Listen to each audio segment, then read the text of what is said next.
Hello guys, আসসালামু আলাইকুম, welcome to my new blog guys. আজকে আমরা যাচ্ছি একটি গ্রামের বাজার দেখতে সকালে। তো সবাই আমার ফুল ভিডিওটা দেখেন, আশা করি আপনাদের কাছে ভালো লাগবে। সো দেখেন আজকে সকালবেলা কি কুয়াশা পড়ছে, আর এখন যেহেতু শীত শেষের শেষের পর্যায়ে প্রায়, তো এখন অনেকটাই কুয়াশা পড়ছে আগের তুলনায়। আর এখন আমরা হাঁটতে হাঁটতে চলে যাচ্ছি কালমিনার দিকে। আর এটা হচ্ছে গ্রামের ভিতর দিয়ে একটা রাস্তা, আর এই রাস্তাটা অনেক সুন্দর একটি রাস্তা। আর এই রাস্তার লোকেশনটা কিন্তু কালমিনা যাওয়ার পথে, আর এটা কিন্তু বাগমারার শেষ প্রান্তে আর কালমিনার শুরুতেই পড়ছে। আর এখানে কৃষি জমিগুলো অনেক সুন্দর দেখা যাইতেছে, সকাল সকাল মানুষ কাজ করতেছে।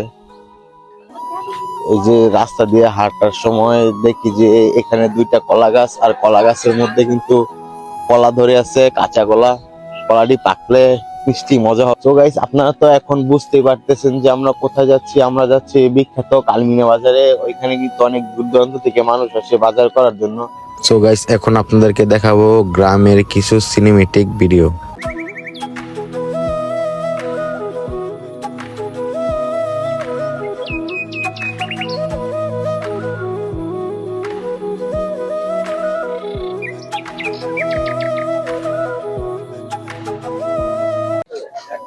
তো গাইস, আমরা এখন বাজারে চলে আসলাম। তো দেখি কি কি দেখা যায়।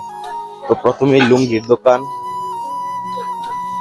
আর লুঙ্গির দোকানের পরে আমরা চলে আসলাম মাছের দোকান দেখতে। আর এসে দেখি যে এখানে মাছও বিক্রি করতেছে, তারপরে আলু টালু বিক্রি করতেছে,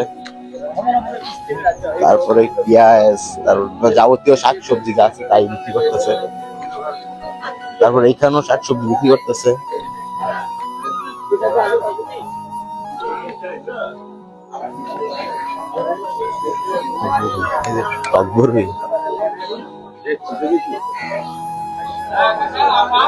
আর এখানে অনেক কিছু বিক্রি করতেছে। এই যে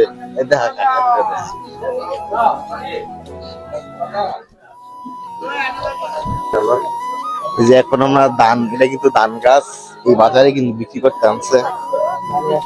সরি গাইস, তখন আমি ওই সময় এটাকে ধান গাছ বলে ফেলছি। এটাকে আমাদের আঞ্চলিক ভাষায় জ্বালা বলা হয়। তো এখন আমরা মাছ বাজার দেখতে দেখতেছি। আর এখানে তো অনেক চাষের মাছ উঠছে, নদীর মাছ নাই।